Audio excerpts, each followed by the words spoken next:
মুম্বাইয়ের ওয়াংখেড়ে স্টেডিয়ামের এই ভিডিওটা দেখেন, যে দৃশ্য আপনার চোখ আটকে যাবে।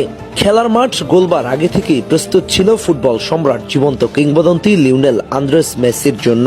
মেসি মাঠে প্রবেশ করলো, ততক্ষণে পেনাল্টি স্পটে সাজানো বলটা তখন উপস্থাপক বলতে শুরু করলো, আমরা আপনার কাছ থেকে এটা দেখতে চাই জেন্টলম্যান।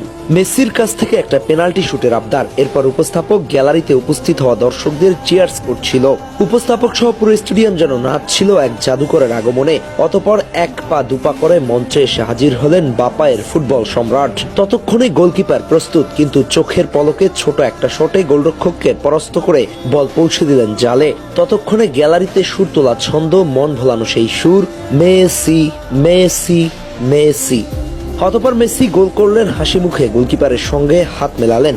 হয়তো ঠিক সেই সময়টাতে ভাবছিলেন একজন গোলরক্ষক আসলে কতটা চাপ সামলাতে জানে। তিনি সেটা অনেক আগেই টের পেয়েছিলেন। গত বিশ্বকাপে আর্জেন্টিনার গোলরক্ষক ইমি মার্টিনেজ কতবার পেনাল্টি সেভ করে আর্জেন্টিনাকে বাঁচিয়ে দিয়েছিলেন। চাইলে মুহূর্তেই সেই স্মৃতিটা মনে করতেই পারেন মেসি। কয়েক মুহূর্তের জন্য দোহার সেই বিভীষিকাময় রাতের কথা মনে করতেই পারেন তিনি, যেখানে প্রতিটি শট ছিল ভাগ্য আর ইতিহাসের মাঝখানে দাঁড়িয়ে থাকা এক যুদ্ধ।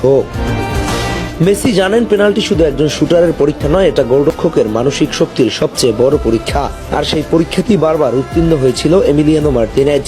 বিশ্বকাপের ট্রাইব্রেকারে প্রতিপক্ষের চোখে চোখ রেখে যেভাবে ইমি দাঁড়িয়েছিল, চাপকে যেভাবে নিজের শক্তিতে রূপ দিয়েছিল, সেই দৃশ্য আজও ফুটবল ইতিহাসের অংশ। হয়তো ওয়াংখেড়ে গোল করে হাসি মুখে যখন মেসি গোলরক্ষকের সঙ্গে হাত মেলালেন, তখন মনে মনে তিনি স্বীকার করছিলেন এই হাসির আড়ালেও কতটা ভয়